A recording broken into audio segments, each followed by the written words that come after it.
by 5.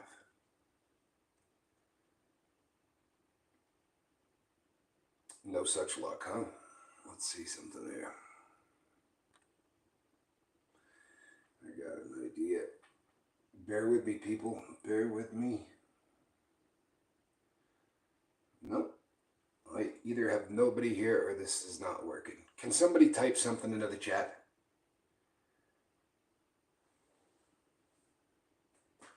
Morning. Thank you. Can you hear and see me?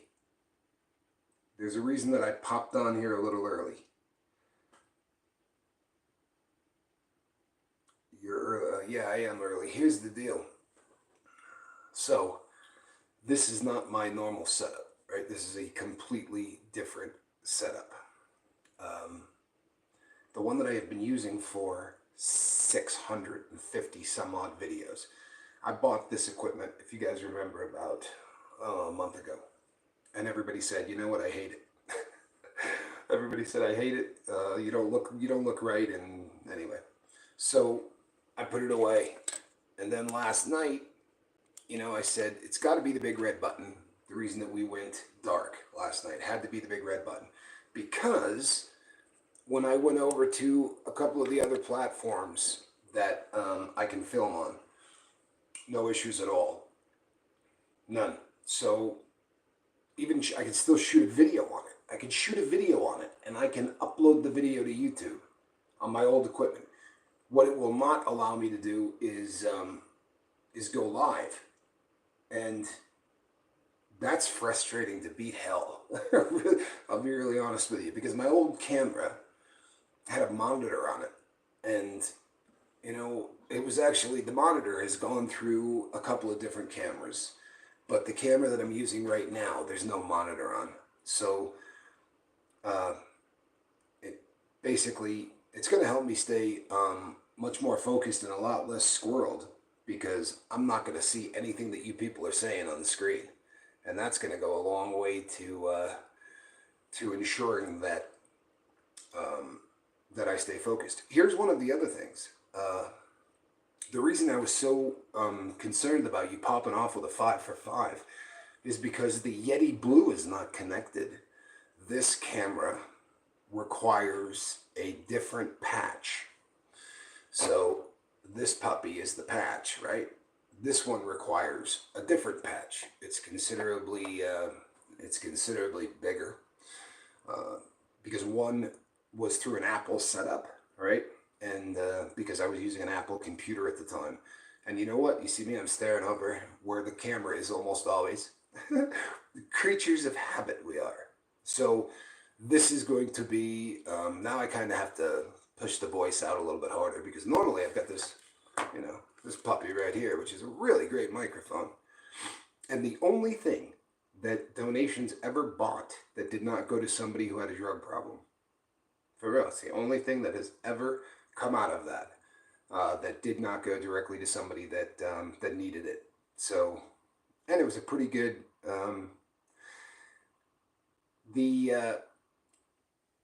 Hold one second, people. Mr. Wolf, good to see you. Cobra, good to see you. And Paul Sargent, he can't see our comments. What the normally the way I do this thing is I roll for about 30 minutes on a subject matter. The idea being that during that subject matter, everybody has an opportunity to sort of talk about things amongst each other. At which point, I go from here to here, or to one of monitors that I got on both sides. However, currently, because of what we're doing with the big red button, it becomes kind of a difficult thing to, you know what? That's the only thing that pops up on the screen. Thank you, Seventh Son. I appreciate you, man. I really appreciate you. So the here's what's the way it boils down is this: the big red button, for whatever reason, will not accept a live input from my camera. That's just the end of the deal. You know what, Spanx Calhoun? If you're sweating in your sleep, that isn't necessarily a bad thing at all. When you first stop, especially with that substance, you're going to go through a whole lot of changes.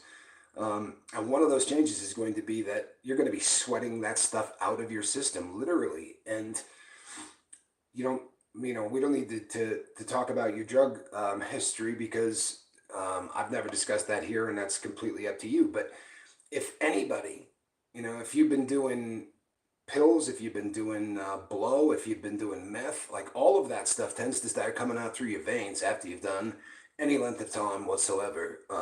You do start sweating out poisons. It's one of the reasons that it's important to start doing some exercise when you first quit, because if you don't go that route, you're going to end up sweating in your sleep and getting just kind of nasty. If you can get a good sweat on during the day, and you don't need to, it doesn't need to be, a really super gnarly exercise, especially if you haven't been doing anything. The guy that started Bulletproof, it's a really, really cool company that just researches to the basic concept being how long is the human body capable of living. And after dropping a whole lot of money, they came up with the perfect exercise for the human body is 26 minutes of walking a day. Swear to you, like that's what the scientists said. After the 26 minutes, it's diminishing, right? If you're not, now you're going to start wearing out things like ankles, knees, all of that. At that 26-minute mark, though, you're not beating the hell out of yourself, and you're still getting that exercise. And it's a pretty good idea to get out of the house and do all of that too. Story time with Uncle Bill. Glad you're here, bud. Welcome. So I got an email the other day, and it was about, it was just somebody that I email back and forth with all the time. And they have a daughter. So there was a question about a new phenomenon called Borg, B-O-R-G. And Borg is, it is one of those things that is catching traction, and kids are starting to party on this whole Borg concept, right? And it's like blackout, raging drunk, right? Blackout, raging drunk, as in Borg. And the way this works is this. They get about a gallon of water, those big gallons that we used to carry. They get like a gallon of water, and they dump 750 milliliters of vodka into it. Traditionally vodka, apparently. So a full fifth of vodka into this. And then they add drops that, have been gaining traction and popularity all over the country, so that you flavor your water. That way it encourages people to drink more water. It's just a few drops of whatever. Hey, Bert Miranda. Thank you, my friend. Appreciate you. So, is that Johnny? Johnny, good to see you. So, those drops flavor the water. And now you got kids that they go to parties. And the absolute bizarre thing about the whole Borg thing and how it's, kind of catching traction is that as I started to research this, there's a bunch of people out there who are saying this is really a good thing. Before you really start freaking out as a parent, let's look at all of the benefits of this. They're not going to be drinking off of someone else's bottle, which means there's not going to be any kind of transmission of germs. And in the world we live in, right, the C plus math, it's much safer this way. Also, because they're watering down the beverage, it's probably not a situation where they're going to drink an entire gallon. The people that write this stuff have got to be the dumbest people I've ever met in my life. So here's the concept. The concept is binge drinking, right? That's the concept. No matter how you look at it, the concept is binge drinking. I'm going to dump an entire fifth into a gallon of water, right? Or actually, it's almost a gallon of water. They're going to leave just enough room in the top for the fifth. So they're going to take 750 milliliters out of a full gallon, and then they're going to fill that up with vodka. Then they're going to drop those drops in. I think it's probably a fairly dangerous, especially because it's catching traction online. And anytime, anytime anything with kids starts catching traction online, what you tend to see is acceptance becomes something that if you're not doing this, you're not cool. And when we were really young, that could have been a pair of sneakers or the right jacket, shopping at the right store, listening to the right music, having a Sony Walkman. Now they change this fast, right? Because the trend that is happening in Tokyo can get to California in about 2 seconds. And it's pretty bizarre when you think about how small we've shrunk the world. And it's kind of funny because, the thumbnail today says communication is addiction's kryptonite. And it is. It absolutely is. But communication has changed so much in the last decade. We're not talking about the same world in terms of communication at all. Because now much of the communication we do has absolutely no interaction. You don't see the person.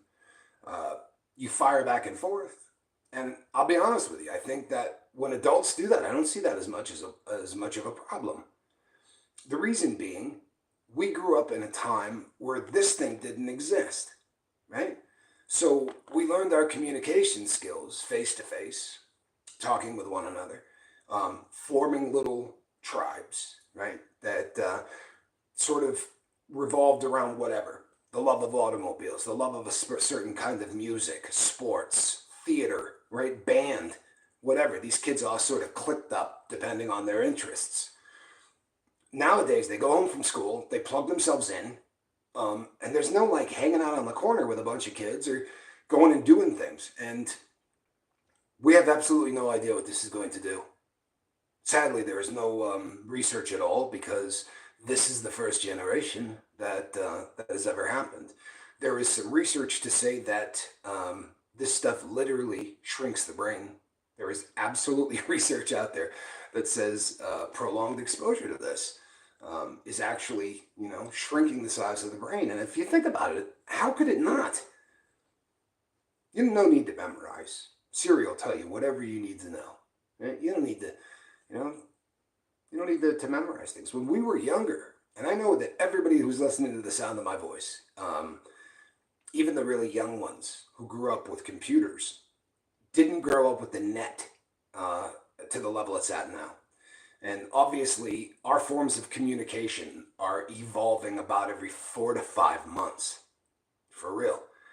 You go back and you look, right? And all of the stuff that we take for granted today, there was something else before it, right? MySpace.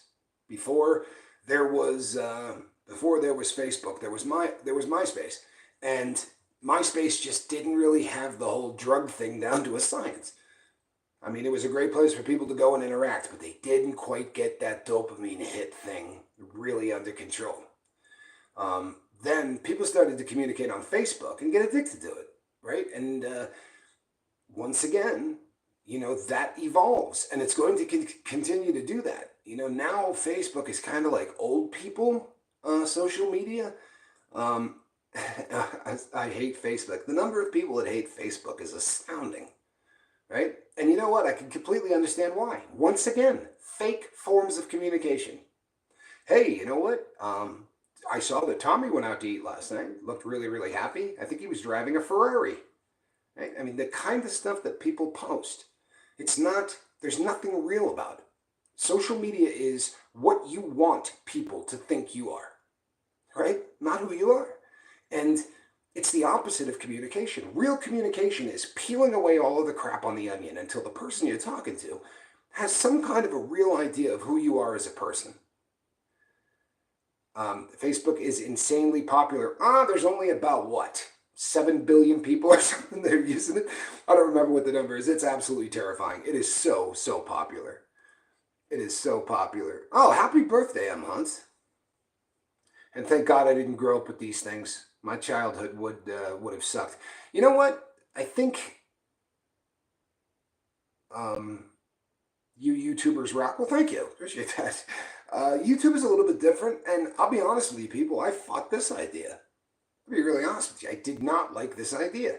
But there is definitely levels of connection on here. There really is. It's kind of different than, than the snapshot of who you are.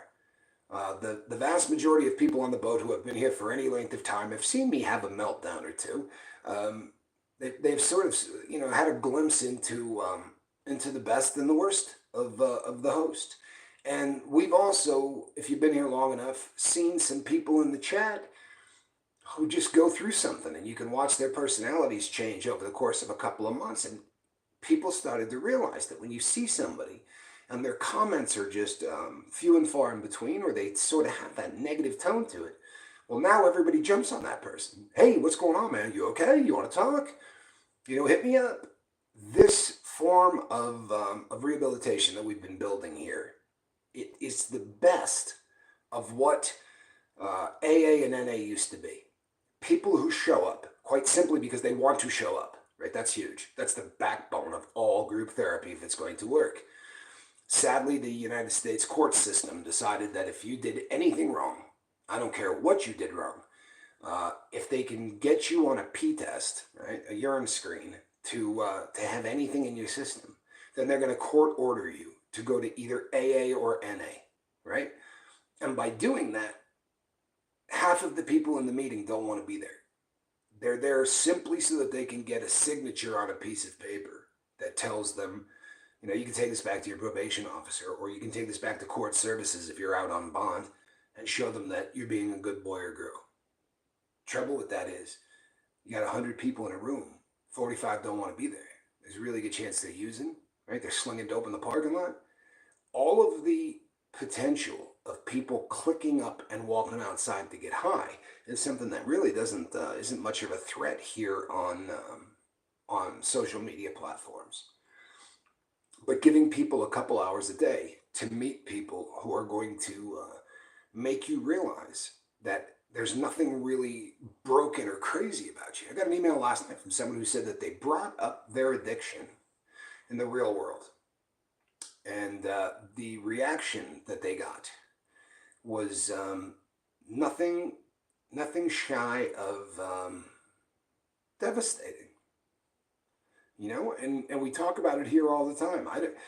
It's hard not to want to blame them. It's hard not to want to get pissed off at the people that treat us like lepers. And with 500 of us a day checking off of this planet and no one seeming to care about it, it's a snapshot, truthfully, of what the world thinks of people who have this disease. And if we manage to make it as a world for another, 50 to 100 years, and I'm not 100% convinced that that's going to happen, but if society continues, I have a feeling that they're going to look back on the way that that drug addicts were treated, and it's going to be like some of the crazy things that we look back on from our past, like the things that we did to people who were mentally ill, locking them in cages and doing things like that 150 years ago. I think that they're going to view drug addiction much in the same way. I'm really struggling with my family as my mom's dementia is at the breaking point. She is in the hospital and doesn't know my voice or know Dad when he visits. You know what, Kim? There is a poem that I read, and it's, I think they call it the Alzheimer's poem. It may be the dementia poem, but it starts out, "Please don't judge me for the person that I am today." And you know what? It really is a difficult thing to not be devastated when somebody that you've known your entire life, a person that you love more than anything, doesn't know who you are. It's one of the most devastating things in the entire world. And there is nothing that anybody is going to say. There's nothing that anybody can do that is going to make this any easier. I am an absolute vicious proponent of finding people that are going through the same thing. And I know for a fact that there are support groups all over the place because of the prevalence. We live longer as a society than we did 40 or 50 years ago, right? Medicine's getting better, so we can keep people alive a whole lot longer. And the number of people who develop dementia, and a lot of people develop early onset dementia, so we're seeing it at much younger ages. And because of that, there are support groups all over the place. I think there are 3 in this little town that I live in. There are 3, they used to call them old folks homes when I was a kid, right? Like retirement communities for people, where they're all in one building, and they take really good care of these people. Apparently, there's some really good stuff. My dad because of the number of surgeries he had at the end of his life. He spent a lot of time in a couple, at least 2 of these, and they said that these people are they're so good to the patients. God bless them. But they now center completely on people who are suffering from either dementia or Alzheimer's, because it's just a huge segment of our society now, a really large segment of our society. So if you can talk to some people who are going through it, there is just something about that that always brings healing. And it doesn't really much matter what the ailment is. I mean, we've seen it virtually for everything, right? If you're married to a drug addict or an alcoholic, right, there are support groups for that. If your child became a drug addict or whatever, or took their own life, or there is a support group for everything. And there was a time in my life where I probably would have cracked some jokes about that. But that was before I realized that this really is the only way that people heal. This is the only way that people, it's the only way that people realize they're not alone on the planet. Plain and simple. And the frightening thing is that so many of us use our coping skills have always, come by the gram or the bottle. If you begin to start feeling like your sobriety is in threat, don't worry about finding a different support group for that. Plug into anybody here.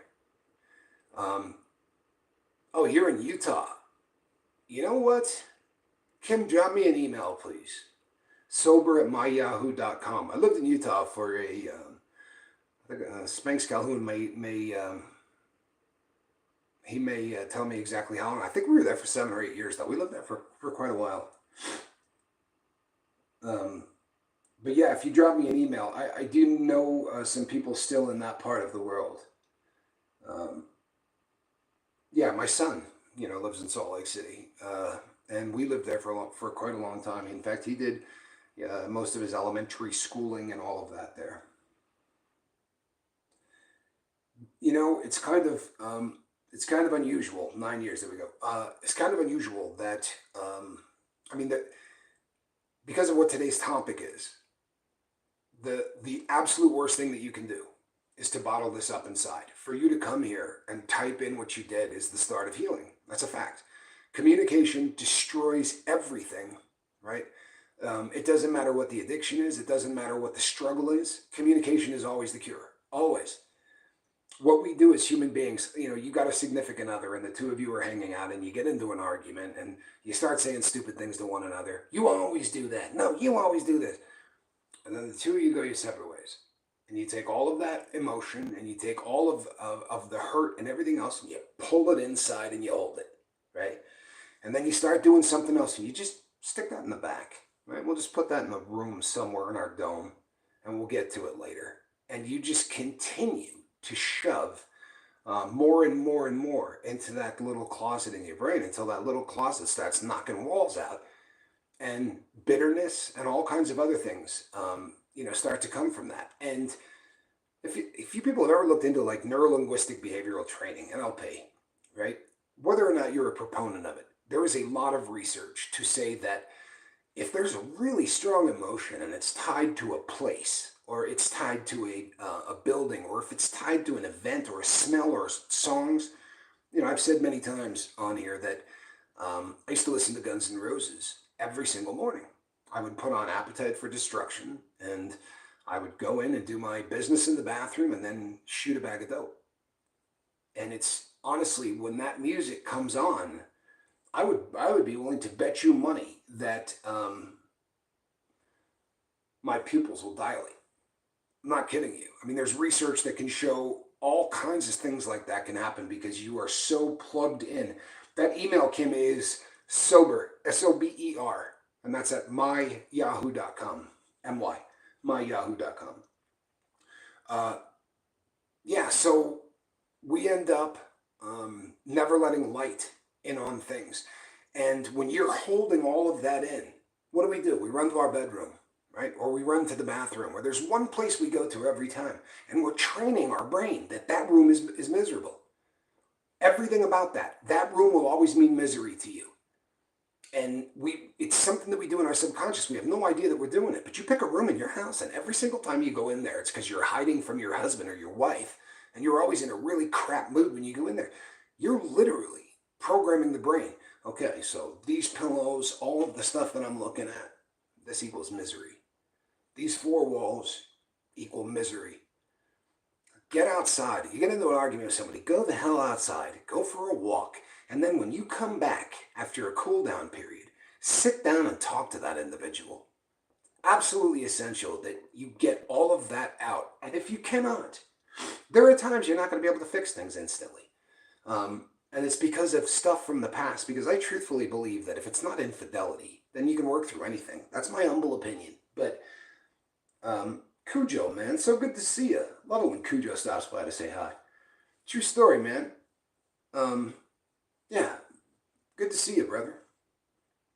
So don't allow yourself to, by accident, do neuro-linguistic behavioral training. Don't program your mind to places, things, smells, visions, right? Doors slamming, all of the things that are associated constantly with fights. Get outside, go for a long walk, and when you come back, you'll be more calm, and then sit down with your significant other and work through the problems that you have. Because if you do not, they will begin to fester. They will begin to take root. And pretty soon, your brain is infected, and it becomes a very difficult thing at that point to root out the infection. You really want to keep shining light on it as it happens. It's your best chance, for real, to not end up hating people in your life. You have to realize, there's us and them. We talk about this all the time, and I'm not trying to be cruel to people that have never done drugs, because that would be pretty damn stupid, wouldn't it? But they don't understand us in the same way. Quite simply, they don't. So if you're married to a normie, let's say you're a drug addict, and then the person that you're married to never did any drugs, doesn't understand the concept. They're going to struggle really hard when you feel like getting high and you say, I need to call some people from my group. It's like punching them in the stomach. You got a wife who's looking at you going, I've been with you for 15 years. I love you. You can't talk to me. And they have absolutely no idea why you're doing what you're doing. There's no way to explain this to somebody. There really isn't. I mean, you can theoretically say, well, let me talk to you about the group dynamic and why this helps so much. And you need to be around people who understand what you're going through because they have gone through it themselves. It's not going to mean anything to your significant other. It's just going to hurt them. So everything about our recovery is going to tax the people that you're with, whether they're your significant other, whether they're your children. Everything about our changing who we are makes it really difficult on the people that love us, because they're not going to understand. They really aren't. And right around the time that we get a decent amount of sobriety under our belt, right, where we really start feeling like, hey man, I might be able to do this. What's the first thing we do? We go and talk to all of those people and tell them how sorry we are for stealing money from them, how sorry we are for cheating on them, how sorry we are for whatever. And when you start letting all of that out, you're thinking to yourself, man, I feel a whole lot better. Very often the people you're telling this to don't feel a whole lot better, right? That you're just tearing wounds up, and I'm not suggesting that you don't make amends by any stretch, but I'm just saying that as the people around you start to hurt, as the people around you really start to have a struggle with what you're doing, the only thing you're going to do that is going to help in any way is more communication. If you sit down with somebody and you say, my getting sober must be really hard on you. I never really thought about it, but me doing this has got to be wicked hard, because I'm talking to people other than you, and I kind of committed to be with you forever. But I got 17 days with no substance in my body. And the people that I'm calling when I feel like using are keeping me sober so that I can be there for you. That kind of communication where you talk to the people that you care about. But sadly, especially with drug addiction, we learn one thing really early on. Don't tell anybody anything. Holy crap, don't tell anybody anything. Or they're going to figure out that you do heroin 3 times a day. And then they're going to do everything they can to make that stop. And you're going to get sick, or they're going to lecture you, and they're going to think you're stupid. And society has told us we're pieces of crap. Right? We're write-offs. Nobody cares about us. It's a very difficult thing for us to come clean and tell people, and even if we come clean, don't we hedge it? Hey, you know what? I've been doing some drugs, and it's something that I need to kind of work on. No. I've been doing 7 grams a day for about 30 years. You know, I robbed banks, I did this. Man, I own my past because they're going to find it anyway. You know what I mean? They're going to end up finding out whatever they want to find out about you. And it's probably not such a great idea to start a relationship on betrayal or lies. And the other nice thing is, it certainly doesn't give your enemies a whole lot of traction. If you just admit every single thing you've done in your entire life, if you come out and say, look, I am a dirtbag, right? I always have been, but I'm fighting every day to not be. You know, here's my program, here's what I'm doing. Communication is literally the antidote, right? Because what we say, what's the opposite of addiction? The opposite of addiction is connection. Well, connection between people lives at a couple of different levels, right? Sometimes just being in a room with somebody, but being in a room with strangers probably isn't going to have the same effect. But if you're in a room with somebody that you really love, sometimes just being next to them, having them around, that's a really beautiful thing. But for the most part, if you want that connection, right? You want that connection. It's going to require a whole lot of this. And you're coming off the heels of never confiding in anybody. Right? You're coming off the heels of never telling anybody anything about your personal life. Because if you do, they're going to find out you're a junkie or a drunk or a cokehead, right? Crack fiend, whatever, whatever society would be calling you if you came clean. Tweaker. So, Cujo, do have a good day, brother. Gotta go. Have a busy day ahead of me. You know what, Cujo? I'm glad you're doing well, bud. I really am. I really, really am. And you know what? Cujo, he's a great example. Cujo plugged into a local meeting. And he came by and he just said, I'm probably not going to be here as often as I used to be because I do have a support group now that's right next to us. Man, that's awesome. It really is. That's awesome. If you got an excellent support group right in your town, man, go do what you do. And then if you find yourself ever in a pinch, we're going to be here. We're not going anywhere. But for some people, this is a lot easier. Because to stand up in a room of 35 people, that requires some communication. And like the place we have in town, I don't know if I'm allowed to say the name of it because it is a private business. It's open 24 hours a day. And it's just for AA and NA. They have a bar in there that doesn't serve any booze, right? That just serves like, drinks and, like slushies and, things where they blend together for you, but no booze. But it has the environment. It feels exactly like a bar. But you could go to a meeting in there and there'd be 150 people.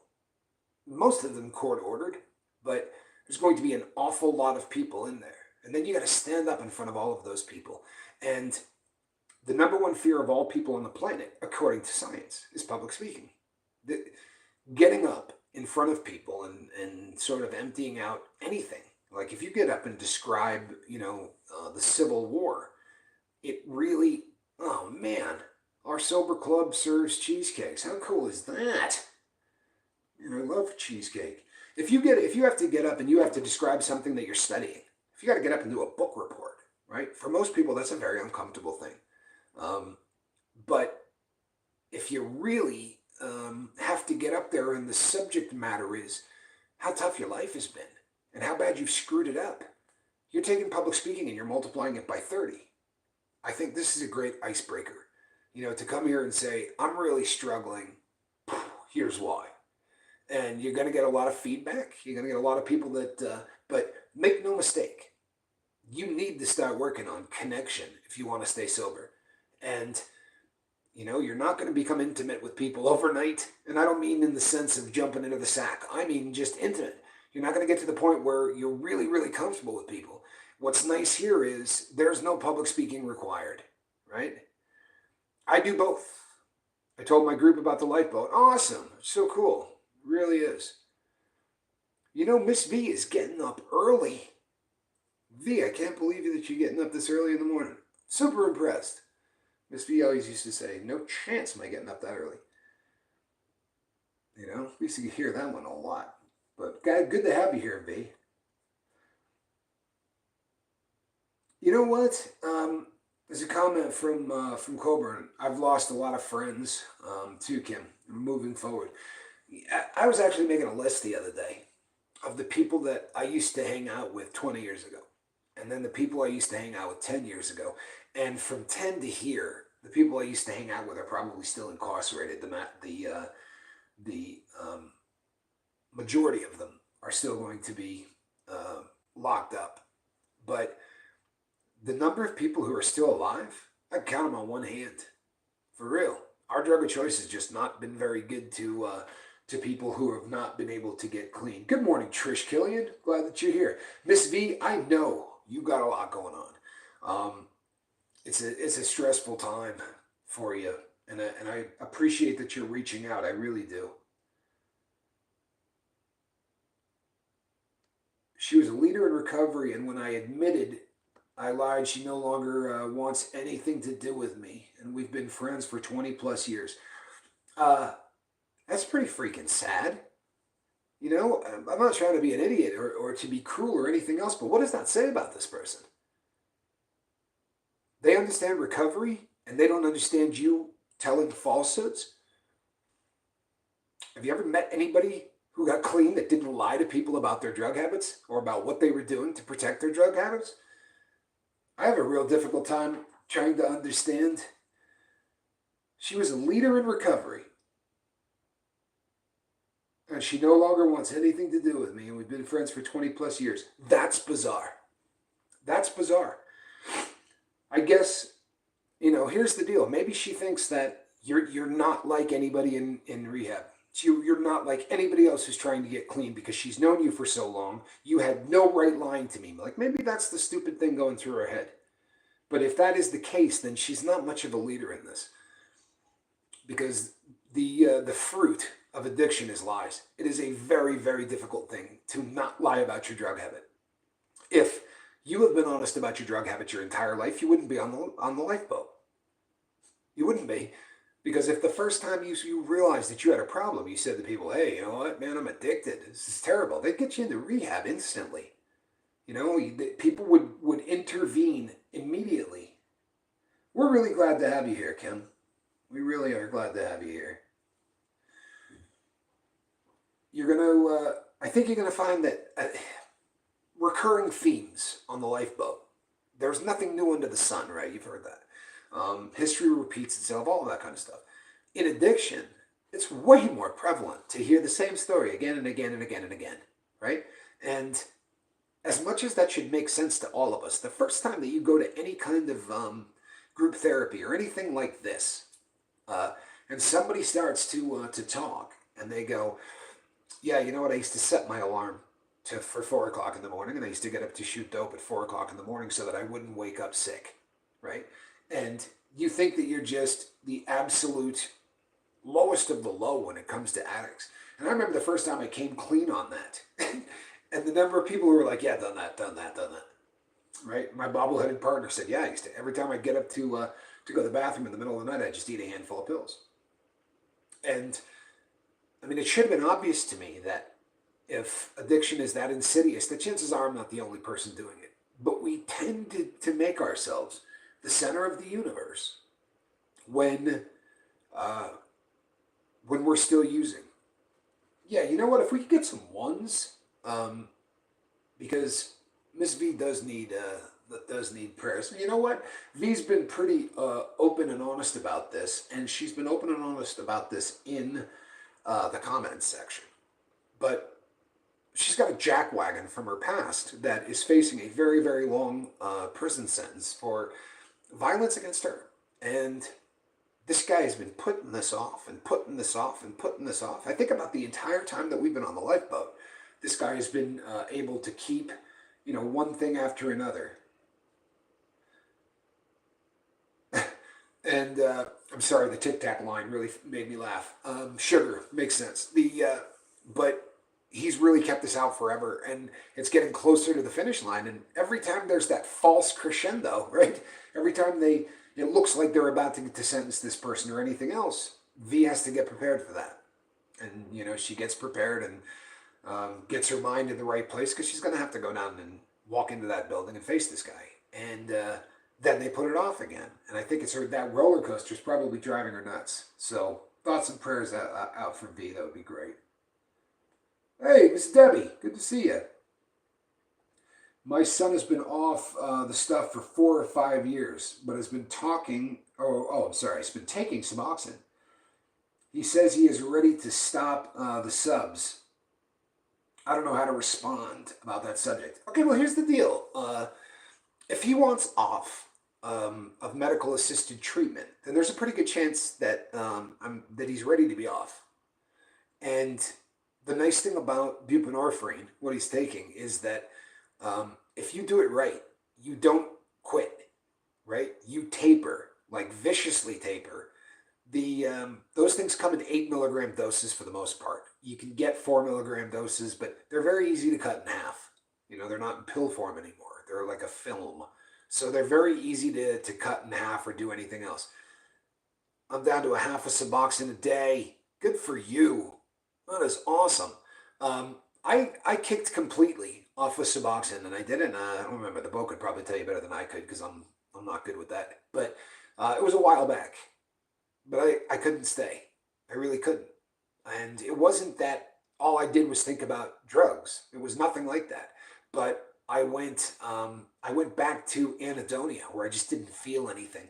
Uh, Anita, the quitting part was not difficult at all. You're not going to feel any pain. You're not.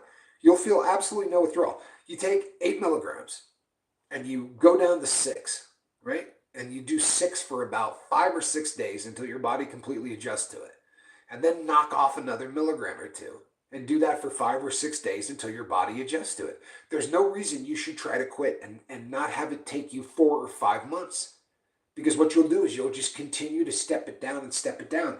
And when you take the very last dose, you're not going to feel a damn thing.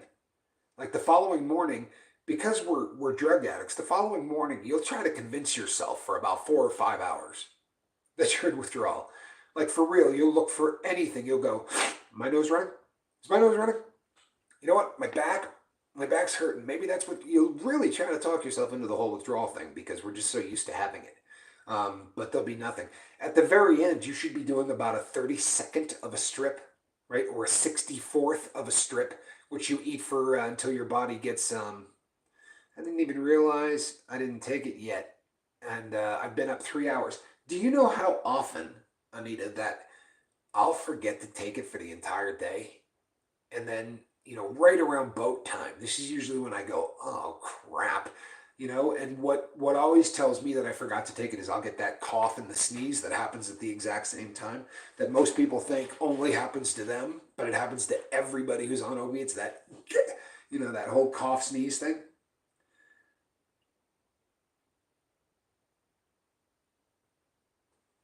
Uh, Hold on. I'm not scared to face him, says V. What I'm scared of is after it's over and he will have someone follow me home and after the hearing is over. I've expressed this to my attorneys. Good. You need to communicate all of that to your attorneys. You really do. And man, have them take you just like they would take a high risk inmate. Like if you're an inmate who did something really messed up. There's a guy in this town that that killed someone, and it was he killed a girl that was just young and beautiful, and everybody wants this guy dead. Like the whole world wants this guy dead. And he ended up getting the death penalty anyway. But when they transport him from a courthouse, and most places are very used to this as a concept, 2 vans, right, with tinted windows will come out at the exact same time and go in 2 different directions, right? So anybody involved is going to have to pick one. And you know, even then, they're gonna pull into parking garages. They're gonna take the most circuitous way possible to get where the person is going because they don't want anybody taking a shot at them or you know trying to do anything stupid. But there is, you know, there are ways, and if you talk to the attorneys, they really ought to be able to help you with that.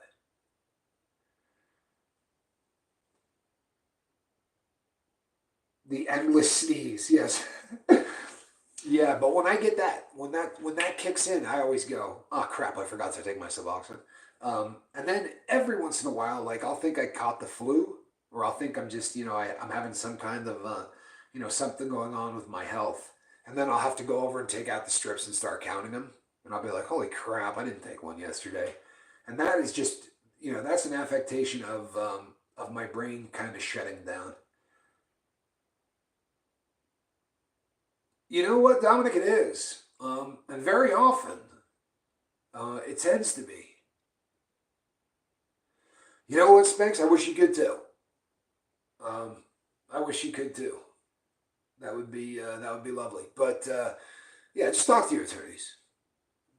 This cannot be the first time they've heard this request. There's a lot of really sick bastards out there that that have done domestic violence and tend to turn into stalker mode and things like that. This is not going to be the first time they've heard this kind of request. You tell them, look, I do not want anyone seeing how I get home.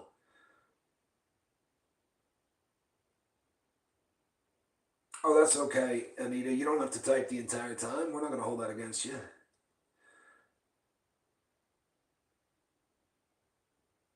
You all right, Scoob? You know what? People, if you get up first thing in the morning, right, and the morning starts to suck, if you're doing once you get the routine done, once you knock out the stuff that you do every single day immediately, right? Brush your teeth, make the bed, right? The standard stuff. Get outside. Schedule your day in such a way that you can get outside. When this one is over, right? I got about 15 minutes left. When this one is over, I'm gonna watch the sun come up. And I promise you, it is almost impossible to see the sun come up over a horizon and still feel like crap. Honestly, there is something about the sun coming up and the fact that the day is new that just gives you hope. It's like everything else. Everything I was feeling, that's all that rear view mirror crap. And it really gives you an opportunity to just kind of, focus. But everything that we talk about all the time, if you're sitting there and you're really struggling, you're probably struggling on the same four walls, right? And science will tell you that two thoughts can't be, you can't run two thoughts through your brain at the same time. You can't, right? You're only going to focus on one. So get out of the room, start going for a walk, and it literally becomes a programming thing. And in the beginning, it's very difficult to do. It's almost like meditation. You're thinking about A, and in your head, it's like A, and you start trying to push a B in there, and you're like, hey, B, I did this, B, A. In the beginning, it's very difficult to get your brain to jump to one subject or another, which is why you call people, because you're not going to be able to decide what the conversation goes to. You call somebody, you say, hey, I'm having a really bad time. Anybody that's halfway good at it isn't going to talk to you explicitly about every problem you have. They're going to kind of steer you into something else. And they're going to keep you on the phone for about 10 or 15 minutes. You do not have to beat automatic negative thoughts for 16 hours a day. They come in 15-minute increments. And if you can beat those 2 or 3 times a day, for some people, half hour, but that's really rare that it ever goes on longer than that. Take a walk too, or bicycle ride is healing. No question. I absolutely agree with you, Don. To get outside, to get a little wind, what you're doing is you're turning on every other sense. When you sit in your house, nothing has changed for smells, right? Your house smells the same, always. Unless you're cooking something or whatever, but you become quite accustomed to it. And you're looking at the exact same things. So you're not really stimulating your brain in any way. And science will tell us that dopamine is made for what? Right? Either excitement, like the fight or flight kind of a thing, or it's to help you deal with novel things, right? Novel, as in wasn't happening 3 minutes ago and now it's starting to. And when you go outside, you're walking and everything you're looking at, it's like bombarding your senses. Different smells, right? Different colors. Everything is different. I'm going to tell you something. You do 6 years in a prison. You haven't been in an automobile, haven't done anything, right? You can't do anything other than just walk those gray walls, go down to the chow hall, walk back to what you're doing. It's a miserable existence. But I remember getting out, and one of the first places I went to a mall because I had to buy things, and the colors, like literally, I had to drop to one knee. I thought I was going to pass out. The visual stimulation. Number one, I hadn't seen a woman in 6 years. all of a sudden there's 1,000 of them, and they're walking at you fast as hell, right? Everybody's going in different directions. I ran out of there. I ran out of there. The first time I went to a Walmart, like all I needed was deodorant. I just needed deodorant. And in prison, when you go to the store, you fill out a piece of paper. And then you walk down when they call you a number and they dump everything into a bag through a chute, right? And you have your choice is you can buy Speed Stick or you can buy Speed Stick. Right? Those would be the two choices. There's nothing that you get to decide. But I remember walking in there and looking at all of the damn choices. And I sat there for probably 10 minutes. My brain was so overloaded I couldn't pick one of them up. An employee, no joke, came by and said, hey man, did you just get out? And I'm like, you were in prison? He's like, no, but we're really near one and this happens all the time. People can't make a decision. I love this comment. Emma says, Spanx, alcohol was a huge cloud I couldn't see through. I lived in a small, foggy world.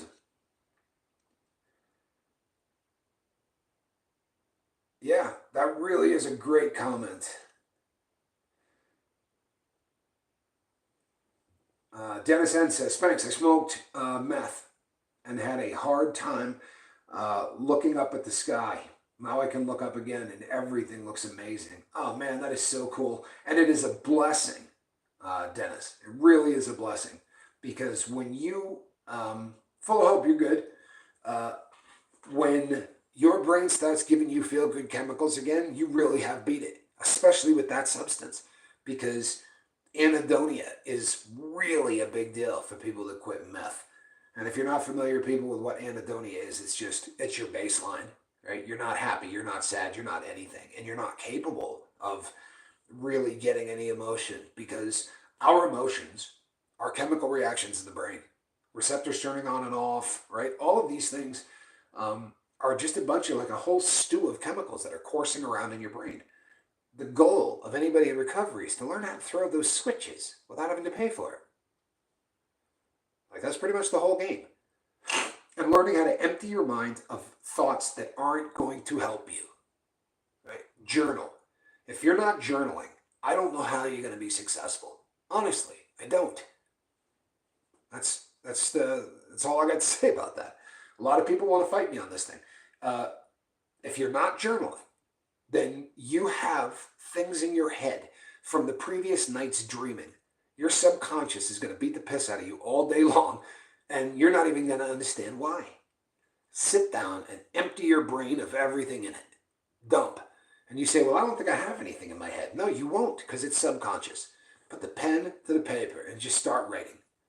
You can literally write, I have no idea why I'm writing. Tommy is an idiot. And within about 4 lines, you're going to start dumping. Especially the earlier you do it in the morning. I can see clearly now the booze is gone. That's good, Mike. That really is good. Every successful person I know journals. You know, and anybody in industry, it's just something that's done. I don't like it, but I'll start soon. And I'm thinking about making my bed. Dennis N., you start making your bed and you start journaling. And if your life does not change in 30 to 60 days, if you do not start seeing huge changes in 30 to 60 days, I'll eat Vegemite on the air. I promise you. You cannot do those two things. You can't. Will do. Composing music is not as easy without alcohol. My mind used to wander and soar musically when I was intoxicated. I believe that. I do. I believe that. This is something that people have a difficult time coming to grips with sometimes. But there are benefits. You know, drugs were fun. We didn't start out doing drugs because we wanted to get addicted. We started out doing drugs because it gave us something. And for many people, I'll tell you what, as a public speaker, when I was going out on stage and I had just slammed dope, right? When I was really, really high, I was never, ever better on stage, in my opinion. I like to write, so time to start the journey of journalism. Absolutely. Certainly does not require augmentation. Okay, so I'd walk out on stage And that 5 minutes, if you go in front of a large crowd and you don't care, like you're not a person that is intimidated by public speaking, even in any way. So for the first 5 minutes, you'll get butterflies in the stomach, but it has nothing to do with the people in the room. It has to do with, oh man, I hope I have this down. I hope that I don't, brain fart and start talking about something else. It's really just that feeling of this is going to be scary, right? I guess for some people it's the crowd. For me, it's just the material. Am I going to start wandering? Am I going to squirrel the hell off? And you get addicted to that. Honestly, that butterfly is a really cool feeling in the stomach. But I really started to believe that I was better when I was on heroin. And if I ever go back and watch videos of me doing my stuff, I probably was. Probably was better. So relaxed, no problem, just doing what I do, and I was in the moment every single time. Trouble is, once I walked off that stage, I had to go do more heroin. And no matter how much they paid me, it was going to go to heroin. And I had the most beautiful kid in the entire world back at my house. And I needed to go get heroin.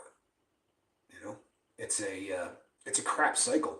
It definitely does things for you, but it's not worth the trade-off. It really isn't. I'm going to go for a walk after this. Kim, do that. I promise you, you're not going to regret that. I think our military does journaling. If not, they should. Exact Diary, it has an entire drinking schedule. It shows. People witnessed me on beer number 50. Oh my Lord, M. Hunt. You know what? You sent me an email once. Back in the day, you sent me an email once, and we were firing back and forth at each other. Like, it was almost like a chat room. We were sending them so fast. And it scared the hell out of me, because it was like, I think you said beer number 47, and I thought I would write to you, and I'm like, 47? I am so glad you're not drinking. I really am. I've been a daily alcoholic since 14 and only began writing music at 29. M. Hunt, your best days are ahead of you. They really are. And, if you look at other musicians, people like Stevie Ray Vaughan, right? I saw Stevie Ray Vaughan in concert, and he was drooling on himself. He had a bottle of Jack Daniels on the stage, and he would go over and just take a pull on it. But he was drooling on himself like it was hanging. And he wasn't sharp. The music wasn't great. It was bluesy. It was fun to listen to, but he wasn't great. And I then saw him in the same venue, and it was after he was sober. And he came out on stage and he apologized. It was the first thing he did. He came out and he said, "Boy, if you were at the last one, man, you didn't really get your money's worth." And he's like, "But I'm really going to do something today." And man, he was just, and he looked like he was loving it. Like every single minute of it. Yeah, SRV's death was just like getting kicked in the stomach. That one was really hard on me. Yeah, he just was. Spank says, "It's been over a month since I had a cigarette." You know how proud I am of you for that? I'm not going to say. I think that was my what I asked for Father's Day on like 3 consecutive Father's Days. But I am proud of you, Calhoun. I really am. I didn't figure that that's a really difficult substance to beat. It really is. The delivery method is just insidious. It's so fast. And the thing with cigarettes is you really and truthfully don't build up much of a tolerance. You could smoke cigarettes your entire life, and you're going to get basically the same hit of dopamine on every cigarette for the rest of your life. That's why nicotine is just so insidious. M. Hunt says, "Spanks, that's huge. Cigs are almost as bad as alcohol." They're so bad for the body. They're so bad for the body. They really are. Like again, I'll go back to the guy that wrote Bulletproof. He does this whole huge section on nicotine and the fact that there are benefits to nicotine. There really are, and no one wants to ever admit that. But there are benefits to nicotine. The problem is the delivery system. When you inhale burning smoke, it's just not really that good a thing for your lungs. When you set something on fire and then take the hot smoke into your lungs, it's a pretty tough delivery method, right? But it really does, it helps people calm down. The problem is that, they become a 4-pack a day smoker because they want to, they want to calm down. It gets pretty ugly. V has never smoked a cig in her life. Oh, V, that is the coolest thing. Man, that's amazing. It really is. With addicts, you don't hear that very often. You really don't. It took me 4 tries to quit nicotine, but I've been off it almost 3 months. That was a hard one. Mr. Wolf, I'm impressed. I really am. Hebon says, you're not missing anything, Miss V, and you are not. You really aren't. It's not something that you want. I quit 28 years ago. Smoked for 10 years. Bert, that's amazing. That is amazing. 28 years. That's a tough habit to set down. Yeah, makes me happy to hear the same thing, Emma. It really does. It absolutely makes me happy. I quit smoking 2.5 years. You know what? You people are really making me feel guilty. Uh, I vape, but I haven't smoked. I can't remember the last time I smoked, but I do vape. It's one of those things that, yeah, non-smokers, I'll give you that. Let's toss a 1 up there for non-smokers. I love it. Especially when you consider that Diary of a Madman, you know what? Can't kick them. Trying, but can't kick them. All right, I want you to rephrase that. I really want you to rephrase that.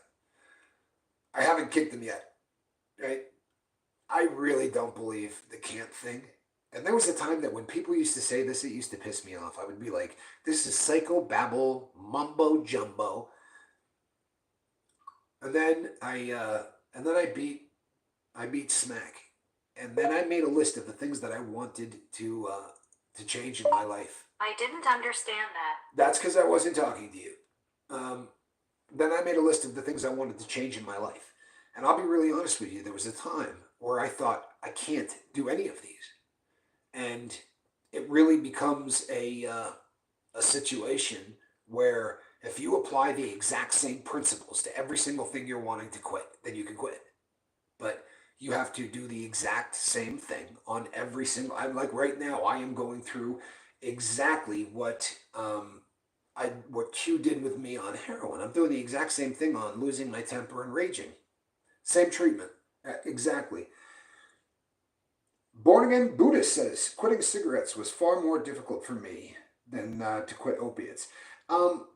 There's 2 reasons that I think, because I hear this all the time. For me, nothing was harder than the opiates, but I think that the reason for that is twofold.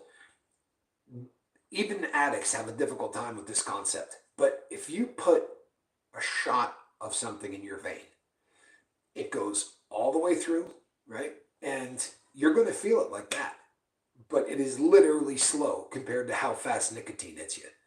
There is no drug on earth that gets into your system quicker than nicotine through your lungs. It is the ultimate in fast delivery system.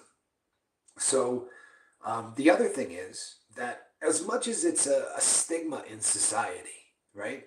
It, for our generation, it was a cool thing. It was. There was a time where you just looked cool with a cigarette in your hand. Like no kids these days, I think, ever think that because it's just really, really changed. But even if they want, yeah, please don't smoke in the house. I don't want you to smoke in the car. But nobody was ever leaning on you like they do when they find out you're a heroin addict, right?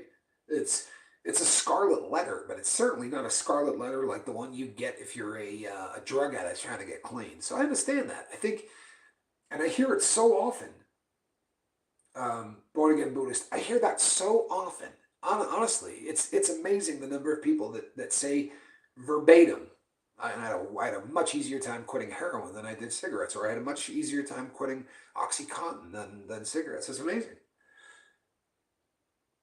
Dennis N says, I used to smoke in an airplane. You know what? I smoked on an airplane from, I was going from Houston, Texas to Sydney, Australia. And we were allowed to smoke. There was a section of the plane that you were allowed to go and light up a cigarette. But I think, and then the next time I went, you couldn't do it. It was one of those things that they were phasing it out. Dennis said, do you mean you used to disable the smoke device in the lavatories? It is a federal offense. Right? How many times have you heard a stewardess say that? Today is going to be a magnificent God-given day. Let's go be a light to the world. I love that. Never a cigarette. Kim, you're doing something right. You really are. Damn, that's impressive.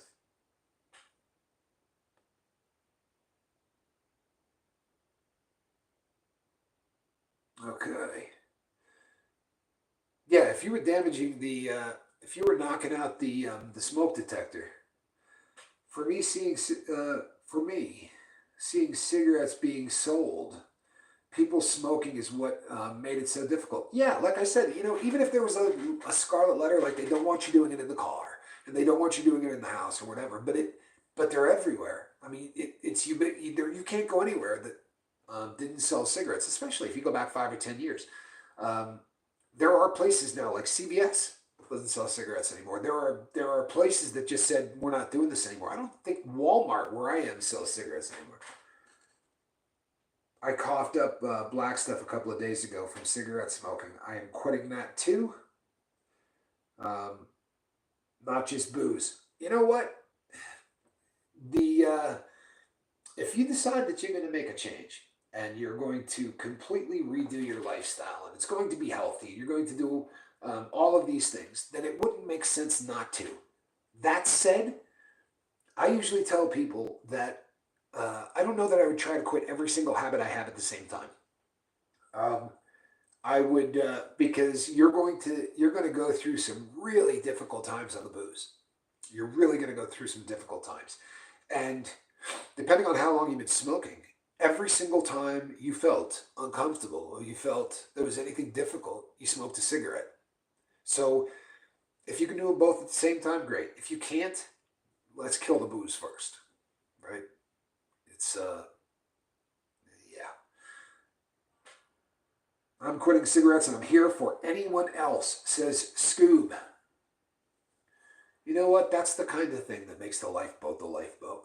Right there, man. Scoob, you're awesome. And Bert says, that's wonderful, Dominic. You can do it. And you can. Make no mistake. This is a great way to start the day. Thank you, Trish. That's a nice thing to say. Man, I think maybe I can quit smoking. Maybe that is the truth. Maybe I can put my dugout down for a day. I used to use a dugout. You can put it down for a day. I'm trying to quit a lot of things at once. SIGs the second time around is harder. I believe that, Vivian P. I really believe that. Yeah, you're going to try to put your brain through shock a second time, and your brain is not your friend. It's going to be really pissed off from the first time you quit. It really is. 10 years ago, I quit both cigs and marijuana. I became such a mean person and sick without marijuana. It helps me, but I regret getting back on cigarettes.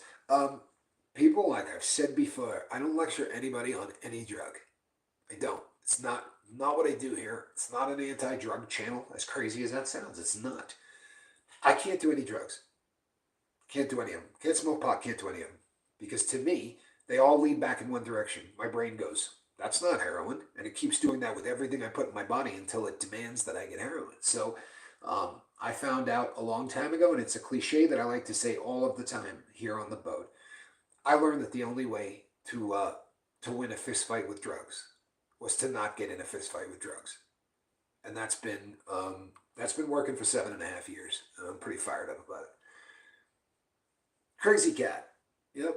I think a lot of people, there's a lot of people that subscribe to that exact same train of thought, and I don't think it's a bad one.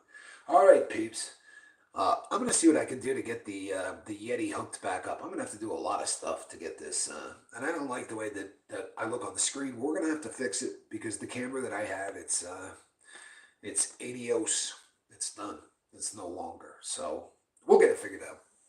Thank you for your patience, and I will be back at 5 o'clock tonight. Squirrel will be working as well. Um, this was a fun morning, crew. It really was. I'm gonna go outside. I'm gonna watch the sun come up, And since I just shut down my computer, I'll just say, I love this boat. All right? We'll see you at 5 o'clock, people. God bless and make it a great day. And if you feel bad, communicate. Reach out to somebody. Don't suffer in silence. All right? God bless. Or maybe not. Maybe I'll just hang out with you all day.